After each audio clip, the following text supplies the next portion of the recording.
In the days when Augustus Caesar was ruler of many kings, and Herod reigned in Jerusalem, there lived a certain man named Artaban. He was one of the Magi, those men of wisdom who search the stars for signs of truth and light. Now Artaban and his 3 friends from the east had been studying the ancient words of the prophet. There shall come a star out of Jacob, and a scepter shall arise out of Israel. My friends, the stars have shown us the time is at hand. We must make ready for our journey. In 10 days' time we shall meet and travel to Jerusalem to see and worship the one who shall be born King of Israel. And so the friends parted. Artaban sold his house and all his possessions and bought 3 jewels, a sapphire, a ruby, and a pearl, to carry with him as a tribute to the promised one. He saddled his fastest horse and set off along the road beneath the great mountain, across the level plains where herds of horses tossed their heads and galloped away with the thunder of many hooves. Day after day he rode until the river led him to a great flat plain, where he traveled until late in the night. Both he and his horse were in need of rest, but it was still 3 hours' journey to the meeting place. Suddenly Artaban's horse stopped and shuddered with fear. Artaban dismounted and approached a dark object lying in the shadows. It is a man, but I fear he is already dead. But just as Artaban turned to go, a long, faint sigh came from the man's lips. Artaban's heart leapt to his throat, not with fear, but with resentment at this possible delay. How can I stay here and minister to this dying stranger? If I delay even an hour, I surely will not arrive by the appointed time. My companions will think I have abandoned my quest. Yet, if I leave, this man will surely die. How can I deny him such a small act of mercy?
Artaban carried the poor man to the foot of a nearby tree, where he labored for hours, cooling the man's brow and giving him sips of water and healing medicines.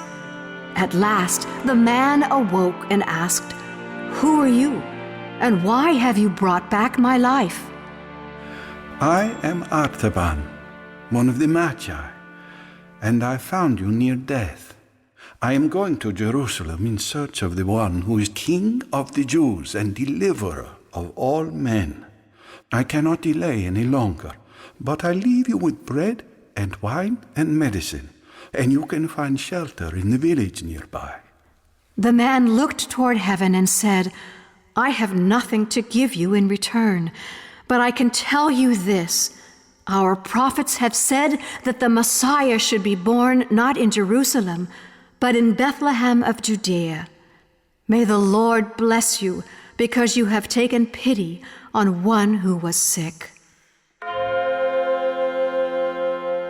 It was long past the appointed hour, but Artaban rode like the wind to reach the temple. He searched anxiously, but found no trace of his friends, until finally he saw a parchment under a small mound of bricks. It read, "We have waited past midnight and can delay no longer. We go to find the king. Follow us across the desert." Artaban covered his head in despair. How can I cross the desert with no food and an exhausted horse? I must sell my sapphire and buy a camel and supplies for my journey. Only God knows whether I shall lose sight of the king, because I stopped to show mercy. And so it passed that Artaban set out across the cruel and desolate desert. By day, the fierce heat pressed down upon him. By night, the wolves howled in the distance. Yet Artaban moved steadily onward, like a ship over the waves. After many days, Artaban arrived in Bethlehem, where he happened upon a small cottage.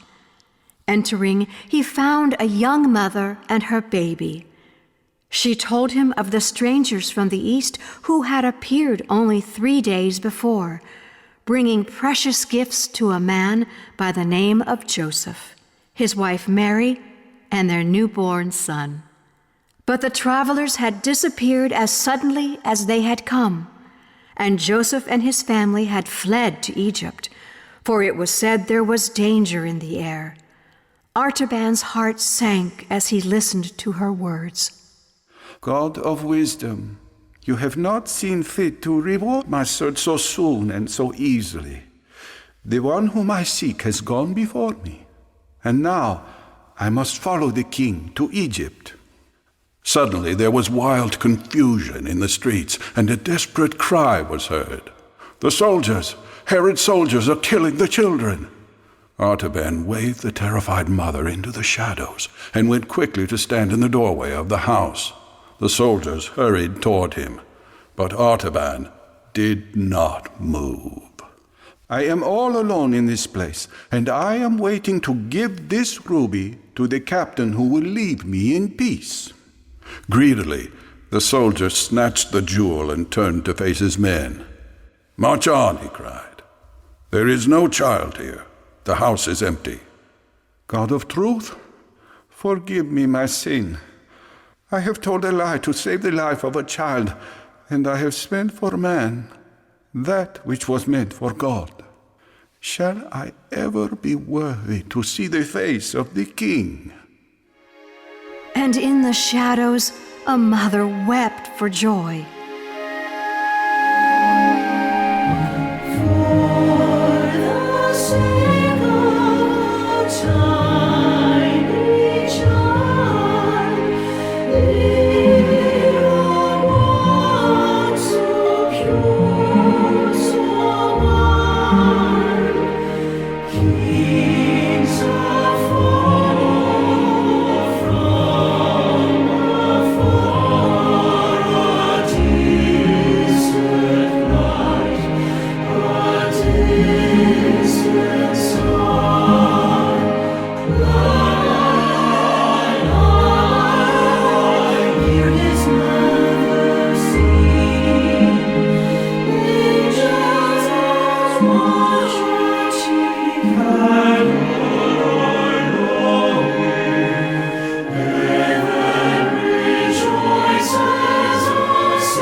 rivers flowed swiftly. Artaban moved through the crowds of people in Egypt, seeking everywhere for traces of the family that had come from Bethlehem. They were so faint, they vanished as footprints on the river sand glisten for a moment with moisture and then disappear. He took counsel with the rabbi, poring over the rolls of parchment on which the prophecies were written. "Remember, my son," the rabbi said, "the Messiah is to be despised and rejected of men, a man of sorrows and the acquaintance of grief. The king whom you are seeking is not to be found in a palace, not among the rich and the powerful, but among the poor and lowly, the sorrowful and the oppressed." And so it was that Artaban traveled from place to place. He visited the sick, the oppressed, and the afflicted in prisons. He saw the crowded wretchedness of the slave markets and the weary toil of galley ships. In all this crowded world of anguish, though he found none to worship, he found many to help. He fed the hungry and clothed the naked, healed the sick and comforted the captive. 33 years of his life passed, and he was still a seeker. His hair was white as snow. His eyes, once flashing with fire, were now dull as smoldering embers. Worn and weary, but still looking for the King, he had come for the last time to Jerusalem. It was the season of the Passover, and the city was filled with strangers who had returned for the great feast. On this day, the crowd seemed visibly agitated. The sky was veiled with an ominous gloom, and currents of excitement seemed to flash through the crowd as if it was the eve of a storm. Artaban joined the clattering throng as they moved along the street that led to the city gate. "What is all the excitement about? Where are you going?" They answered, "We are going to the place called Golgotha, where there is to be an execution. Have you not heard?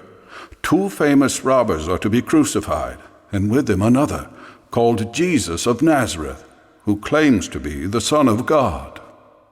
"How strange that I should hear these words after so many years. Can this be the one who was promised? Shall I find the King at last in the hands of his enemies? Perhaps I can get there in time to offer my pearl and ransom before he dies."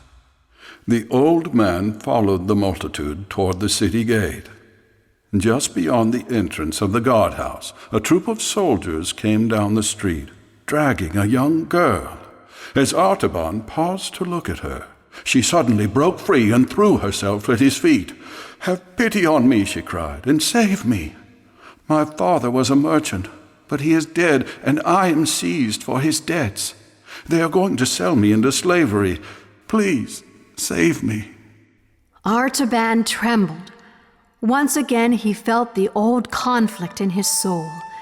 It was the conflict between the expectation of faith and the impulse of love.